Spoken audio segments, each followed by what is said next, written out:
Hi, this is part 4 of the nervous system healing cycles, and this is what should have been taught to us around 16 to 18 years old.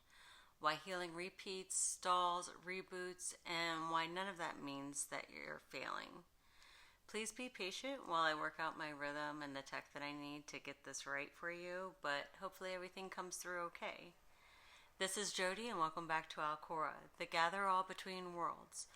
Pour your tea, steady your breath, and settle into the moment. Here, we don't rush to arrive, we remember. Every word is an echo, every truth a bridge.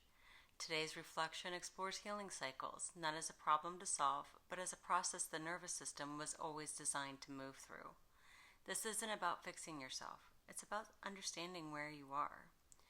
Before we begin, I want to talk about the tone of this section. This part of the series is meant to feel relieving and not corrective, grounded, nervous system aware, anti-performative, free of spiritual urgency or aesthetic, and healing pressure. If anything in you relaxes as you read, that's not accidental. That's your nervous system recognizing safety. How healing actually works versus what social media tells us. There are some influencers I genuinely enjoy, even though their messaging often leans towards urgency and fear. This is happening. Don't you see this pattern? Wake up, or else. I don't believe most of these people are trying to fearmonger. Many truly want to help. But telling someone to heal or else, or wake up or else, often produces the opposite effect than intended. Fear doesn't produce healing. Safety does.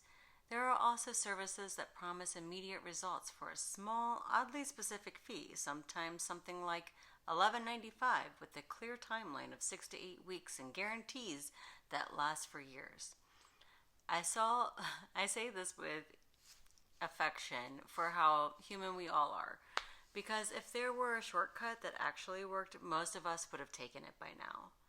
When you're overwhelmed or exhausted, certainty feels like safety, a clear promise, a clear price, a clear date. But healing doesn't work like a transaction. You can't outsource the nervous system's learning curve, no matter how neatly it's packaged. The myths we were handed, these ideas are so common they start to feel factual. Healing is a straight line, healing looks calm, healing feels better quickly. Healing means you stop being triggered. The truth is quieter but real. Healing is messy, cyclical, biological, and context dependent. Your nervous system doesn't heal by understanding, it heals through repeated safe experiences over time. My personal truth, I thought I had graduated. In my first post, I talked about being emotionally hijacked, even though I had done the work. I had spent years processing, talking, reflecting. I genuinely felt as though I resolved and understood my pain. I thought I had graduated from healing. Then one photo knocked me flat. I remember thinking something must be wrong with me, that I had failed because I was reacting to something I believed I had already healed from. What I didn't understand then was this: healing isn't something you graduate from or upgrade into. It's a recalibration that happens after the nervous system learns safety, and not before. Once I began focusing on daily microactions and repeated regulation instead of insight alone, something shifted. What I once labeled as failure, I now recognize as my system learning, not malfunctioning. The spiral model, and this is why things repeat. You don't return to the same pain. You return to the same theme with a different nervous system. That distinction matters.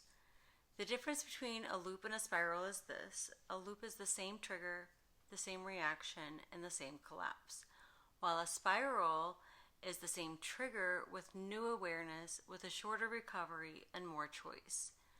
If it were truly the same place, you wouldn't recognize it.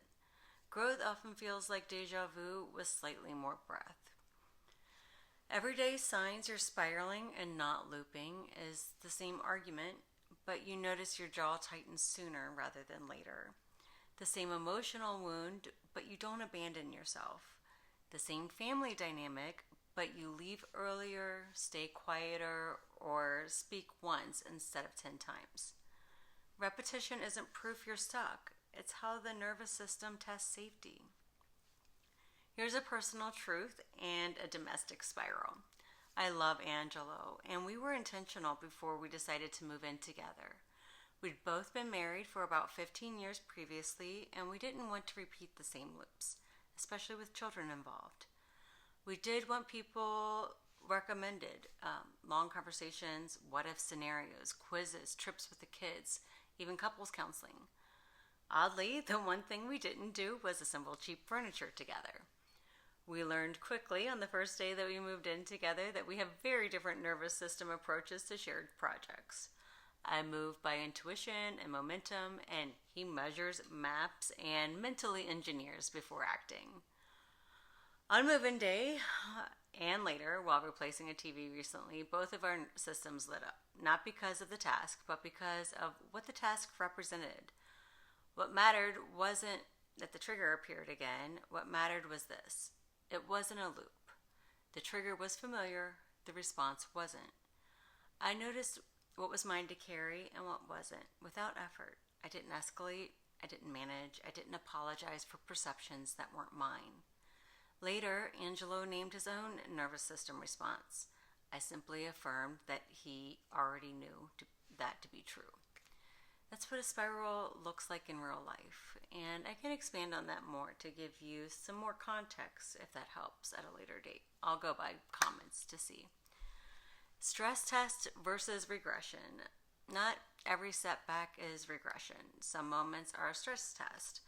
A stress test is the nervous system asking, is this new wiring real under pressure? Regression is a loss of capacity you previously had. Stress testing is an old trigger meeting a new system and wobbling briefly.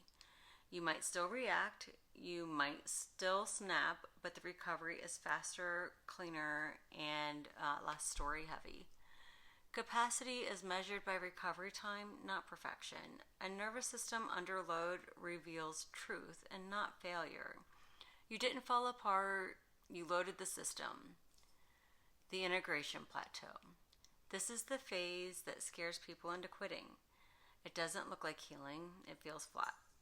No big insights, no emotional fireworks, no dramatic breakthroughs, just neutrality. What's actually happening is quieter and more important. Your system is consolidating. This is where change becomes real. Integration doesn't feel like awakening, it feels like stability practicing itself. If you find yourself thinking, nothing is happening, but I'm not spiraling either, I'm functional, but I'm not inspired, I'm bored with healing content, that boredom isn't failure, it's a sign your nervous system is no longer running on adrenaline. The reboot phase. After integration, many systems enter a reset. This can look like fatigue, withdrawal, less output, and a desire for simplicity. It's often mistaken for depression, laziness, or loss of purpose, but this phase is about shedding identities that no longer fit. You may want fewer conversations, more sleep, less explaining, less proving. Not every low energy phase is pathology. Reboots are inefficient by design. The system clears space before stabilization. The stabilization phase. And how you know you're here or there. This is the quiet win. No fireworks, no announcement, no sense of arrival. Triggers still exist, but they don't hijack you anymore. Emotions move through you instead of lodging. You recover without needing a narrative. You trust your timing. You stop asking, am I healed? You don't need to explain your boundaries. Silence doesn't feel dangerous. You notice dysregulation without panic. Stability isn't numbness, it's resilience. Healing ends not with a high, but with trust. The mirror. You might recognize yourself in one part of this post or another, or in several. You might notice that some phases feel familiar while others feel distant or aspirational. You might even feel a quiet relief reading words for something you've been privately questioning. Why does this still come up if I've done so much work? If so, let me be the reflection you keep. You are not looping. You are not broken. You are not behind. You are moving through a system that learns by repetition, not revelation. Wherever you found yourself in these cycles, that's information, not a verdict. Closing section. Healing was never meant to be aesthetic. It was meant to be sustainable. And if someone had told us this at 16, we might have stopped trying to fix ourselves and started learning how to stay. If this language resonates with you, you're already part of this space. Alcora isn't about arriving healed, elevated, or certain. It's a gather-all for people learning how to stay with themselves, with their nervous systems, and with each other. You're welcome to read quietly. You're welcome to return slowly. You're welcome to notice what settles instead of what spikes. There's no urgency here, just orientation. This is Jody, and this is Alcora, the gather-all between worlds. The translated frequency of today's post was 440 Hertz. Have a beautiful day.